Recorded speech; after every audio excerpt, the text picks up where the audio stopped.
ठीक आहे, मग तुम्हाला हा triangle law of vector addition कळाला. परत एकदा सांगतो मी. इथे तुमचं घर आहे, इथे स्कूल आहे, इथे बस स्टॉप आहे. तर तुम्ही घरातून डायरेक्ट स्कूलला शॉर्टकटने जाऊ शकत असाल आणि तुम्ही इकडे युजलेस डिस्टन्स ट्रॅव्हल केला घरापासून बस स्टॉप पर्यंत, बस स्टॉप पासून स्कूल पर्यंत, तर फक्त हा शॉर्टकट कन्सिडर केला जातो. समजलं? म्हणून इथं हे लिहिलं होतं मॅग्निट्यूड इथं काउंट केली जात नाही म्हणून. जसं आता इथे आहे, हे डिस्टन्स जर 3 असेल शॉर्टकट आणि हे 4 असेल 5 असेल, दोघांची ऍडिशन 3च कन्सिडर केली जाणार. लक्षात आलं? इथे मॅग्निट्यूड काउंट होत नाही, डायरेक्शन काउंट केली जाते. जो शॉर्टकट असेल, 2 एरो कुठून, कोणत्या व्हर्टेक्स मधून 2 एरो येतात ते बघायचं. ह्या व्हर्टेक्स मधून 2 एरो येतात, मग बरोबर एक शॉर्टकट असतो आणि एक लॉंग डिस्टन्स ट्रॅव्हल करून जातो. ही CB bar is equal to CA bar plus AB bar etcetera.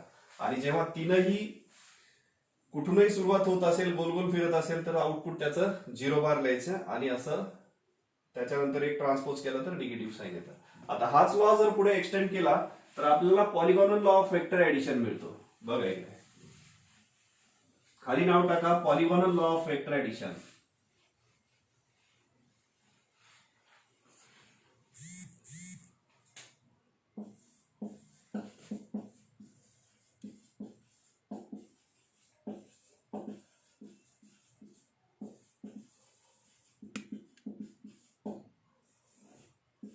पॉलिगॉनल law of vector addition.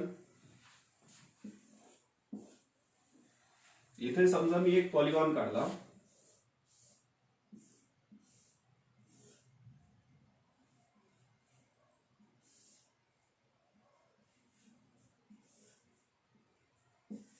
A B C D E pentagon आहे. तर इथे A B bar plus B C bar plus C D bar plus D bar is equal to हा A bar येतो. A bar is equal to, हा shortcut आहे ए कडून E कडे जायला. तुम्ही असं हे युजलेस डिस्टन्स ट्रॅव्हल करत करत गेलात तर त्या सगळ्यांची ऍडिशन काय होणार आहे, जो शॉर्टकट आहे तोच.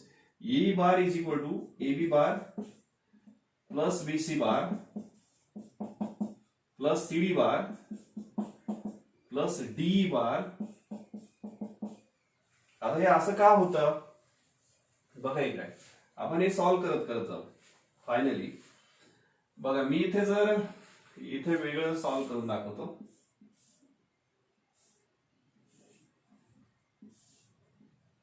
ए बी सी डी ई घेतलं. आता इथे मी हे जर जोडलं ए आणि सी, तर ए टू सी जाता येतं डायरेक्ट. बरोबर आहे. By triangle law of vector addition ने काय होणार आहे, by triangle law of vector addition ने A B plus A C, A B bar plus A C bar, या दोघांची addition, sorry, A B bar plus B C bar, A B bar plus B C bar काय होणार,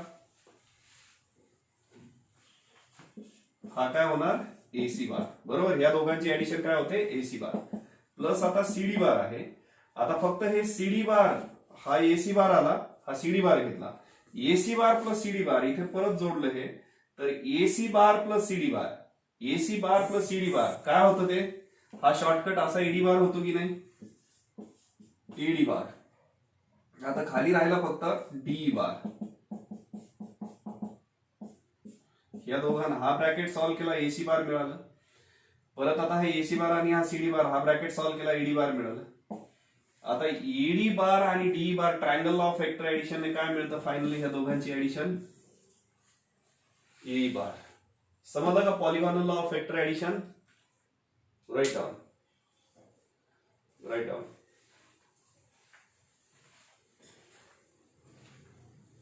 मी इथं proof लिहितो त्याचं.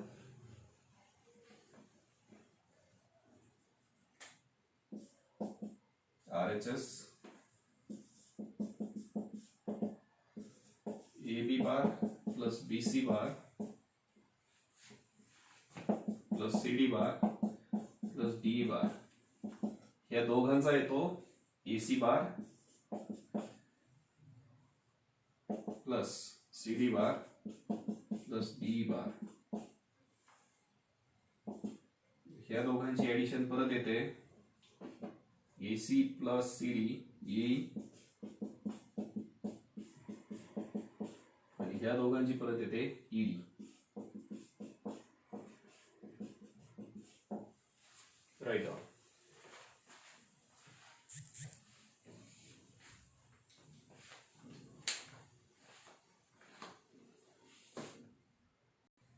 खाली एक रिमार्क लिहा आता. In vector addition,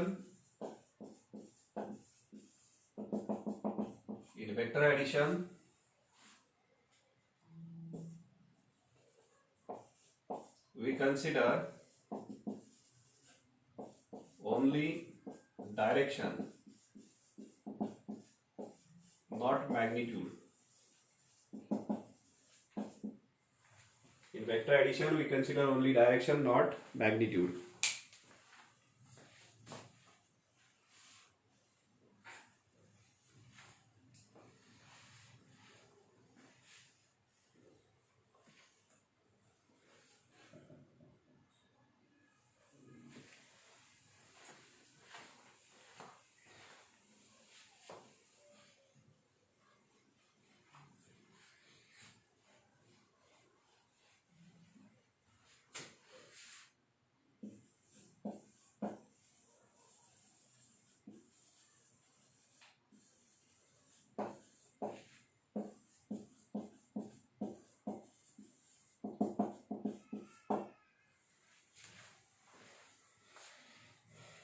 तीसरा rule, parallelogram law of vector addition. Parallelogram law of vector addition.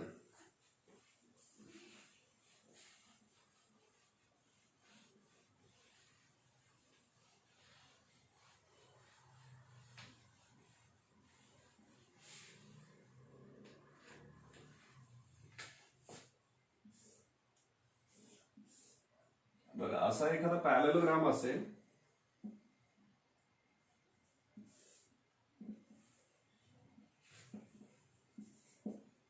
ABCD.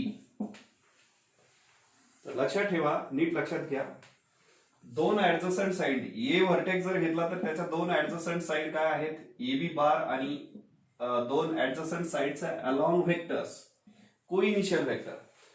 ए व्हर्टेक्सला जर कन्सिडर केलं तर त्याचे coinitial vector according to vertex A, coinitial vectors are AB bar and AD bar.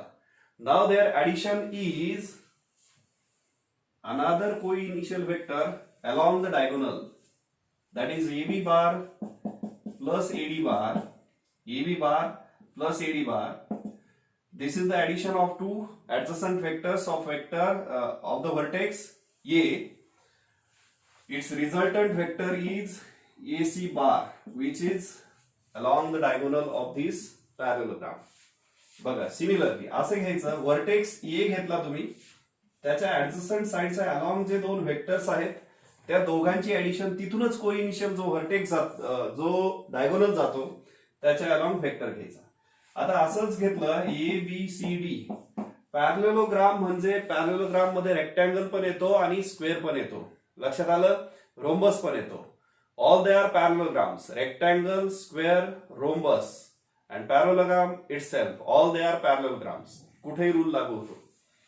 Now A vertex विषयी घेतलं, बी vertex विषयी असं होतं, like this, BA bar plus BC bar is equal to BA bar plus BC bar is equal to BD bar. तुम्ही असं जर घेतलं C vertex, तर सी व्हर्टेक्स साठी काय होईल, ABCD. सी व्हर्टेक्स साठी हे दोन व्हेक्टर्स आहेत आणि हा डायगोनलच्या फॉर्म मध्ये, तर हे काय होईल, CD bar plus CB bar, CD bar plus CB bar is equal to CA bar, CA bar. आता राहिलेलं आहे का डी व्हर्टेक्स विषयी काय लिहिता येईल तुम्हाला, for D vertex,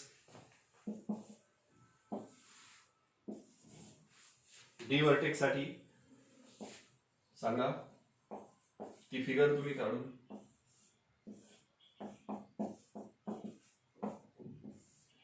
DA bar plus DC bar is equal to DB bar.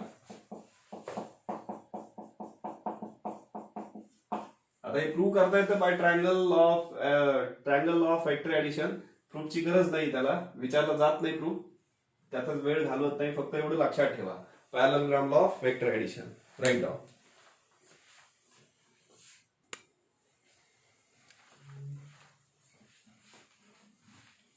Triangle law of vector addition आणि parallelogram law of vector addition, polygonal law of vector addition, तीनही लॉ समजले का एडिशनचे? प्रॉपर्टीज ऑफ वेक्टर एडिशन पुढे.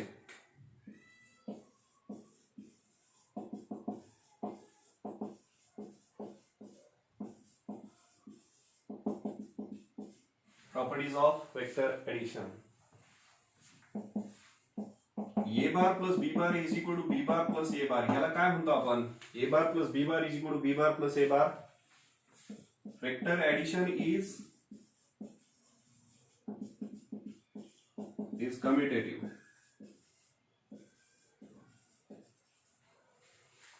ए B bar plus B A bar म्हटलं किंवा बी A bar plus A B बार म्हटलं तरी चालेल. वेक्टर एडिशन मध्ये मागे पुढे करू शकता दोन vector. Second, A B bar sorry A bar plus B bar plus C bar is equal to A bar plus B bar plus C bar. याला कुठला लॉ म्हणतो आपण?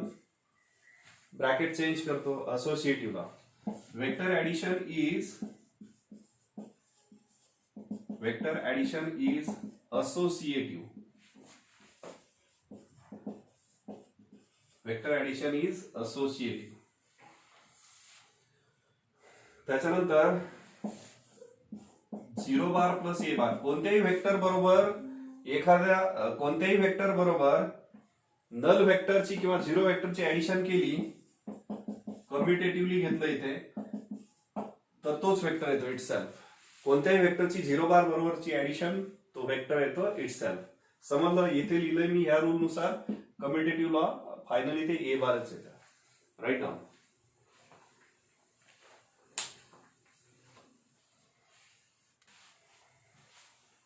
इथे अजून असं पण लिहा, हा ब्रॅकेट काढून टाका, A bar plus B bar plus C bar करा.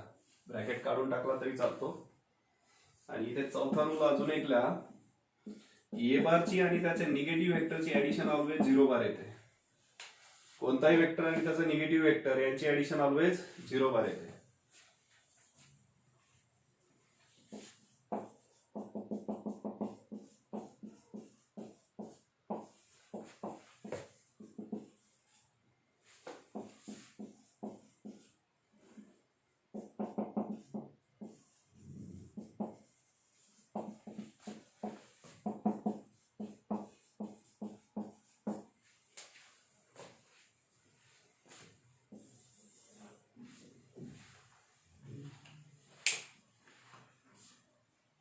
पुढे हेडिंगला ते झाल्यावर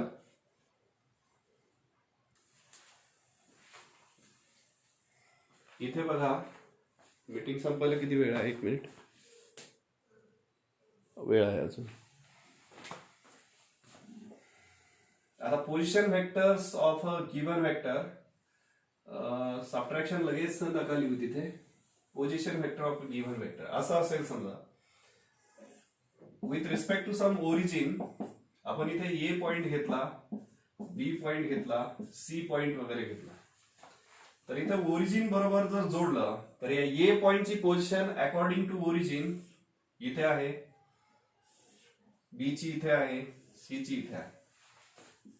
तर हा ओ पासून ए पर्यंत जे डिस्टन्स आहे त्याला डायरेक्शन दिली ए कडे, तर हा वेक्टर होतो ओ ए बार किंवा त्यालाच आपण स्मॉल ए बार म्हणतो. या ओरिजिन पासून पॉइंट बी पर्यंत जी लेंथ आहे तिला डायरेक्शन दिली, तर तो जो वेक्टर तयार होतो त्याला आपण ओबी बार किंवा बी बार म्हणतो.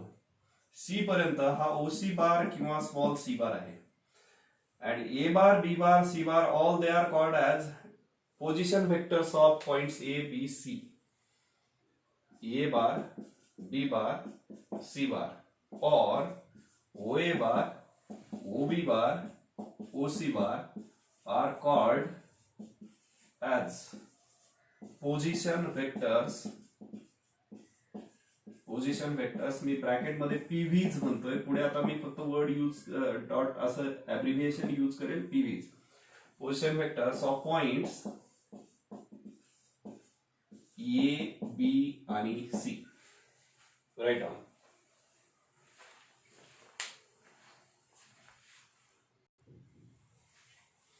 ओके, बघा आता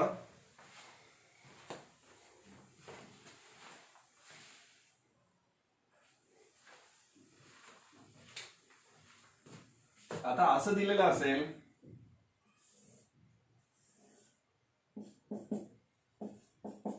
with respect to some origin A B segment दिलेला असेल. मग इथे ए बी बार जर वेक्टर असेल, पॉइंट ए चा पोझिशन वेक्टर माहित आहे, पॉइंट बी चा पोझिशन वेक्टर माहित आहे, पॉइंट सी चा पोझिशन वेक्टर माहित आहे, पण ए बी बारचा पोझिशन वेक्टर कसा काढता येईल? तर बघा, पहिल्यांदा आपल्याला ए चा पोझिशन वेक्टर, पॉइंट ए चा पोझिशन वेक्टर काय होईल? ओ ए बार होईल की नाही? पॉइंट बी चा पोझिशन वेक्टर ओ बी बार होईल. मी डायरेक्शन तशीच दिलेली आहे त्याला. ओ बी बार म्हणजे small B bar, O A बार म्हणजे स्मॉल ए बार. आता ए बी बारचा जर तुम्हाला पोझिशन वेक्टर काढायचा असेल तर तो कसा काढता येईल? A B bar is equal to O B bar. Triangle of vector addition ने काय होईल? इथून दोन एरो आले, ट्रायंगल ऑफ वेक्टर ऍडिशन ने हा ओ बी बार शॉर्टकट आहे की नाही? आणि हे ओ टू ए जायचंय, परत ए टू बी जायचंय. म्हणजेच तुम्हाला काय मिळणार आहे इथे सांगा? शॉर्टकट काय आहे? ओ बी बार. बरोबर आहे. म्हणजे हे असं लिहिता येईल O A bar plus A B bar, O A bar plus A B bar is equal to finally काय आहे? Resultant O B bar. हे सगळ्यांना लक्षात आलंय का? ट्रायंगल ऑफ वेक्टर ऍडिशन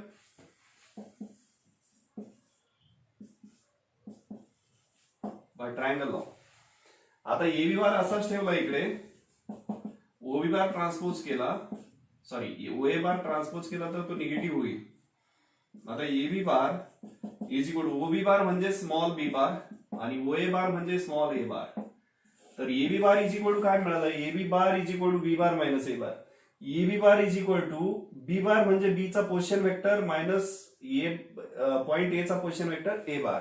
म्हणजेच A B bar is equal to काय आहे? That is A B bar is equal to P V of point B minus P V of position vector of point A. लक्षात आलं का? मग आता इथे similarly तुम्ही जर असं घेतलं बी ए बार, तर बी ए बार जर घेतलं तर ते काय मिळेल तुम्हाला? ट्रायंगल ऑफ एडिशन ने O B bar plus B A bar, O B bar plus B A bar is equal to shortcut काय आहे? O A bar. मग आता B A bar is equal to काय मिळेल? ओ ए बार तसाच आणि ओ B bar transpose केलं तर बी A bar is equal to काय मिळतं? हा ए बार, ओ ए बार म्हणजे ए बार आणि ओ बी बार म्हणजे बी बार. म्हणजे शेवटी जो पॉइंट आहे त्याचा पोझिशन वेक्टर आणि पहिला जो पॉइंट आहे मायनस त्याचा position vector. B A bar is equal to A bar minus B bar, B A bar minus B bar, A B bar B bar minus A bar. Similarly P Q bar काय असेल रे? Q bar minus P bar. Q P bar काय असेल? Tell me. P bar minus Q bar. X Y bar काय असेल? म्हणजेच position vector of point Y minus position vector of x. लक्षात आलंय का हे सगळ्यांच्या? Right on.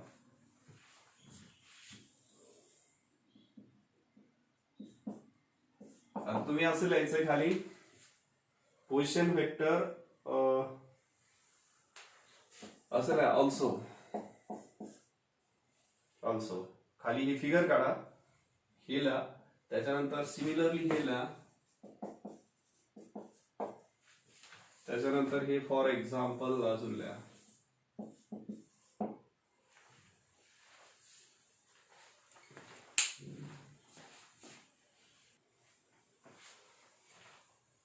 आता हा बेसिक पार्ट होता काही.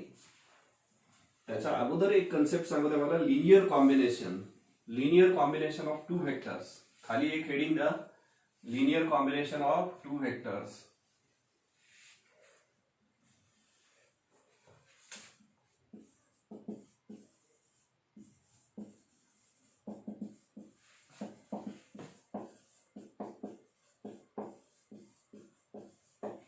linear combination of two vectors. Let m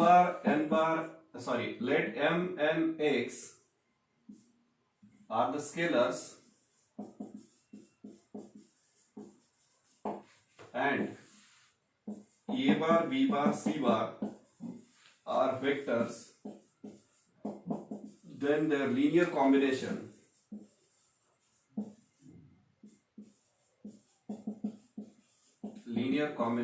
is MA bar plus NB bar plus XC bar.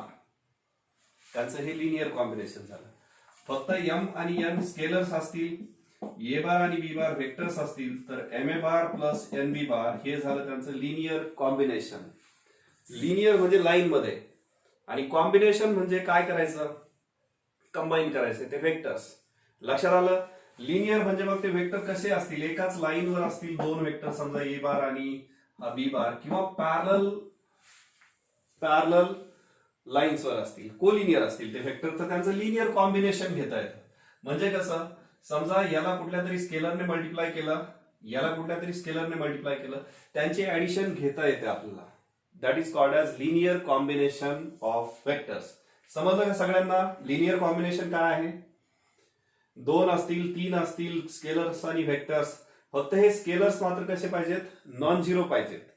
M N X are non zero scalars, are non zero scalars.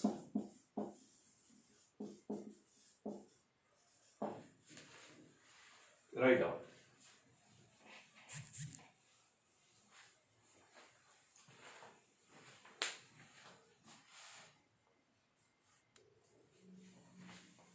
आता पुढे आपल्याला 4 theorems आहेत, त्यातलं मी पहिलं थेरम लिहिलेलं आहे. आपल्याला टोटल जे प्रूव्ह करायला येतात मॅथ फर्स्ट मध्ये, जे थेरम्स प्रूव्ह करायला येतात त्याच्यामध्ये लॉजिक मध्ये काही, मॅथमॅटिकल लॉजिक मध्ये काही प्रूव्ह करायला येत नाही. त्याच्यानंतर मॅट्रायसेस चॅप्टर मध्ये काही प्रूव्ह करायला येत नाही. इनव्हर्स ट्रिगोनोमेट्रिक फंक्शन मध्ये काही प्रूव्ह करायला नक्की येतात. त्याच्यानंतर पेअर ऑफ स्ट्रेट लाईन मध्ये थेरम्स आहेत, मी सांगितलेत कोणते प्रूव्ह करायला येतात ते. त्यानंतर एलपीपी मध्ये काही प्रूव्ह करायला येत नाही लास्ट, लक्षात आलं, last chapter.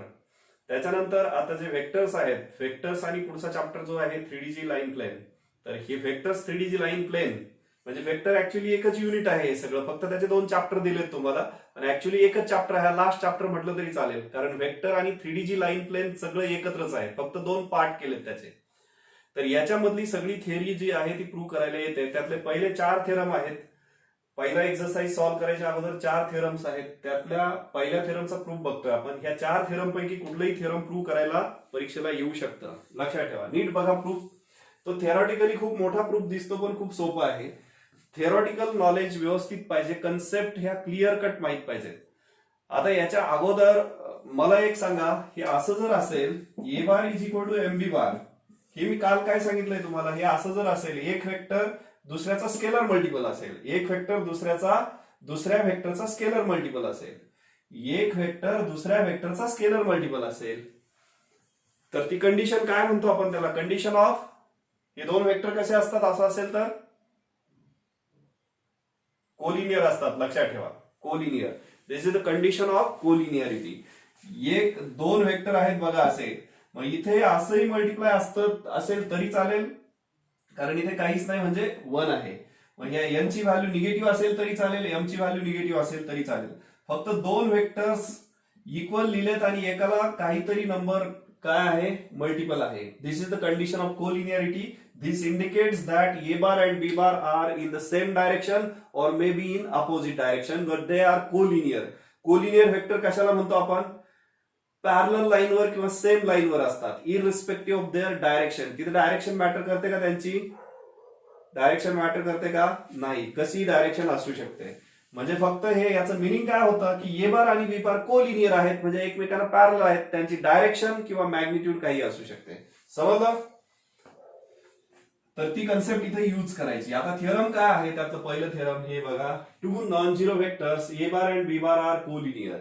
2 vectors A bar आणि बी बार कोलिनियर असतील, म्हणजे ए बार आणि हा बी बार आहे हे कोलिनियर आहे. केस फर्स्ट मध्ये दोघांची डायरेक्शन मी सेम दाखवतोय, केस सेकंड मध्ये दोघांची डायरेक्शन मी अपोजिट दाखवतोय, ए बार आणि B bar. 2 non zero vectors A bar and B bar are collinear. एक तर अशा सिच्युएशन मध्ये किंवा अशा सिच्युएशन मध्ये असतील कोलिनियर. इथपर्यंत समजलं का, इफ अँड ओनली इथपर्यंत. आता इफ अँड ओनली इफ हा वर्ड कुठे ऐकलेला आहे तुम्ही? लॉजिक मध्ये. त्याचं मिनिंग काय होतं? If P then Q and if Q then P. परत वाईस वर्सा उलटा येतो की नाही यारो? बरोबर आहे. म्हणजे याचं मिनिंग असं होतंय, इफ बघा इकडे असं मिनिंग होतं इफ अँड ओनली. म्हणजे असं होतंय त्याचं meaning, if two non zero vectors A bar and B bar are collinear then there exist non zero scalars M and N, at least one of them is non zero such that this. आणि पुन्हा उलट असं, if there exist non-zero scalars m and n, at least one of them is non-zero such that this ma bar plus nb bar is equal to 0, then these two non-zero vectors a bar and b bar are collinear. म्हणजे इथे तुम्हाला ह्यात पहिल्यांदा तुम्हाला हे prove करायचंय की if ते दोन वेक्टर्स जर कोलिनियर असतील, इफ ते दोन vector A bar and B बार जर कोलिनियर असतील तर तिथे ही कंडिशन सॅटिस्फाय होते. जर दोन वेक्टर्स असे कोलिनियर असतील तर तिथे ही कंडिशन सॅटिस्फाय होते असं दाखवायचं, हे प्रूव्ह करायचं ह्या दोन केसेसमध्ये. आणि पुन्हा त्याचा काय लिहायचंय तुम्हाला? कॉन्व्हर्स लिहायचंय. आणि मग कॉन्व्हर्सली तुम्हाला काय दाखवायचंय? ही कंडिशन असेल तर ते दोन वेक्टर कोलिनियर आहेत हे प्रूव्ह करायचंय. काय प्रूव्ह करायचं लक्षात आलं का? प्रूफ एकदम सिंपल आहे, पण कन्सेप्ट माहित पाहिजे. थिअरमचं मिनिंग कळालं, काय प्रूव्ह करायचंय?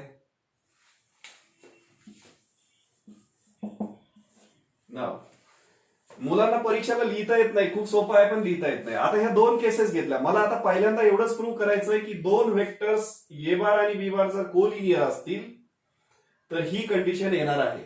समजलं?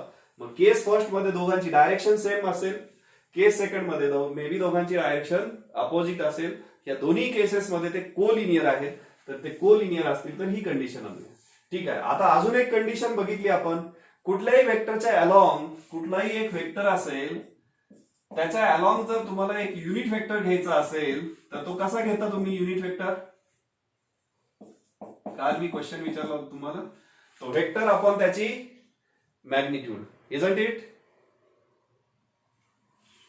ओके. नाव आता ह्या दोन्ही केसमध्ये इथे आपण एक ई कॅप घेतला ह्याच्या अलॉंग आणि इथे पण ई कॅप घेतला ह्याच्या अलॉंग. याला ई1 कॅप किंवा ई2 कॅप मी म्हणत नाही, ई कॅपच म्हणतोय. कारण काय आहे? ई कॅपची डायरेक्शन इकडे, ए बारची डायरेक्शन इकडे आहे, बी बारची पण डायरेक्शन इकडे आहे. ई कॅप मी सेम ए बारच्या डायरेक्शन मध्ये घेतोय, इथे पण ई कॅप मी सेम बी बारच्या डायरेक्शन मध्ये घेतोय. मग हे ई कॅप आणि हा ई कॅप अलग अलग झाले का? एकच आहे की नाही? Direction same. आणि दोघांची मॅग्निट्यूड किती असणार आहे? 1 1 असणार आहे की नाही युनिट वेक्टर म्हटल्यावर? करेक्ट. हा, मग for E cap is equal to, इथे E cap is equal to काय घेऊ शकतो मी? E cap is equal to A bar upon magnitude of, A bar upon magnitude of A bar. Also consider E cap along A bar and E cap along B bar. तो काय होईल? E cap is equal to B bar upon magnitude of B bar. Correct. आता हे दोन्ही E captcha आहेत, दोन्ही इक्वलच आहेत. मग आता इथे काय येईल? From 1 and 2, from 1 and 2, from 1 and 2. हाही ई कॅप आहे आणि हाही ई कॅप आहे. मग दोन्ही इक्वल येतील ना? A bar upon magnitude of A bar is equal to B bar upon magnitude of B bar. Yes no? याच्यावरून now taking cross multiplication, magnitude of b bar into a bar is equal to magnitude of a bar into b bar. Correct. Now magnitude of b bar into a bar minus a magnitude of a bar into b bar is equal to 0 bar. RHS ला 0 शिल्लक राहत नाही, 0 बार राहतो. 0 आणि 0 बार मध्ये खूप मोठा फरक आहे. 0 is a scalar and 0 bar is a vector. लक्षात येत आहे का तुमच्या? 0 is scalar and 0 bar is, मग कुणी असं हे इकडे ट्रान्सपोज केल्यानंतर फक्त 0 लिहायचं नाही, त्याचं मिनिंग बदलतं. कारण असं होतं की हे सगळं स्केलर आहे, इथे तुम्ही 0 बारच लिहायचं. लक्षात आलं का? प्रूफ मध्ये पण बघा इथे बार आहे. Getting it? नाव आता हे असं लिहूया. आता झालं हे ए बार आहे, इथे ए बार दिसतंय. एम ची व्हॅल्यू, एम म्हणजे स्केलर असतो आणि हा आहे की नाही इथे स्केलर? मॅग्निट्यूड आहे ना फक्त. ही हा वेक्टर आहे का गोल मध्ये केलेला? नाही, ती मॅग्निट्यूड आहे, लेंथ आहे ती. लक्षात येत आहे ना? So this is a scalar. आणि हे परत आता इथे हे जे दिसतंय हे काय दिसतंय, इथं प्लस साईन घेऊ शकतो ना असं आपण प्लस, बरोबर आहे, प्लस. हा, तर हे दिसतंय तुम्हाला एन ची व्हॅल्यू बी बार पुढे तसंच आहे. मग हे असं that is M A bar plus N B bar is equal to 0 bar, where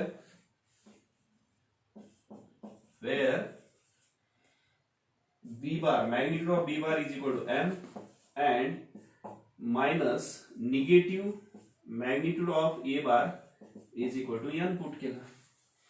पहिल्या केसचा प्रूफ मिळाला की नाही.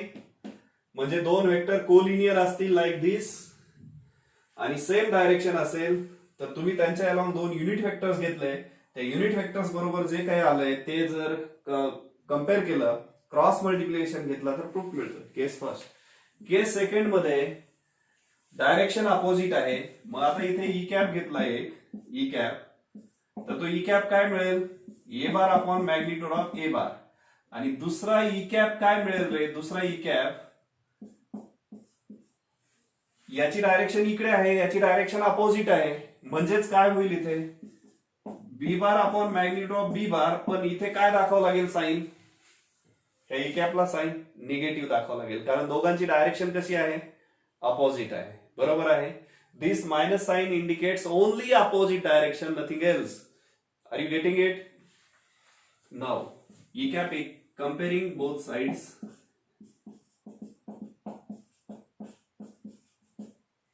Now taking cross multiplication, magnitude of b bar into a bar, magnitude of a bar into b bar. आता हे इकडे transpose केलं, magnitude of B bar A bar हे निगेटिव्हचं प्लस होईल, magnitude of A bar into B bar is equal to 0 bar. आता ही आली का नाही एम ची value, magnitude of B bar, N ची व्हॅल्यू स्केलर मध्ये magnitude of A bar. Now that is ma bar plus nb bar is equal to 0 bar, where पुन्हा इथे लिहायचं हे where, तुम्ही लिहायचं तिथे where. तर प्रूफ समजला का तुम्हाला? आता आपण सिंगल प्रूफ घेतलाय. काय प्रूफ केलंय आपण, दोन non zero vectors A bar आणि बी बार जर कोलिनियर असतील तर ही कंडिशन सॅटिस्फाय होते. उलट आता आपल्याला घ्यायचं, हे दोन केसेस मध्ये प्रूव्ह केलं, एकदा सेम डायरेक्शन एकदा अपोजिट डायरेक्शन. आता परत आपण लिहिणार कॉन्व्हर्सली, हे जर असेल तर ते दोन वेक्टर कोलिनियर असतील. That's it. समजलं? आता एवढं लिहून घेतोय का आधी? ठीक आहे, मी कॉन्व्हर्स पण लिहितो इथे मी जागा क्रिएट केली थोडीशी. ठीक आहे, इथे कॉन्व्हर्स पण लिहू. कॉन्व्हर्स छोटा आहे त्याचं लिहायला. बघा आता कॉन्व्हर्सली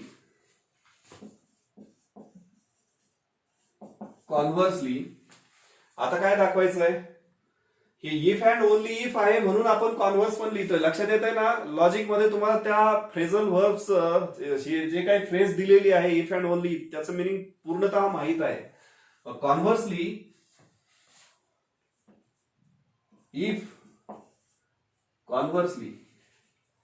M A bar plus N B bar is equal to 0 bar हे दिलेलं आहे. तर आपल्याला काय प्रूव्ह करायचं, ते वेक्टर कोलिनियर आहे. एकदम सिंपल एका लाईन मध्ये प्रूव्ह आहे. M A bar is equal to हे मायनस एन बी बार असं घेता येईल की नाही? आता हे गिव्हन आहे ना, कॉन्व्हर्सली हे गिव्हन आहे, त्याच्यावरून हे एन बी बार तिकडे ट्रान्सपोज केलं. मग A bar is equal to हे minus N upon M B bar असं लिहिता येतं की नाही? असं लिहिता येतं की नाही? आता ए बार काय आहे, ए बार इज, हा तर स्केलर आहे ब्रॅकेट मधला, हा तर स्केलर आहे. A bar is scalar multiple of B bar. Yes no? A bar is scalar multiple of B bar.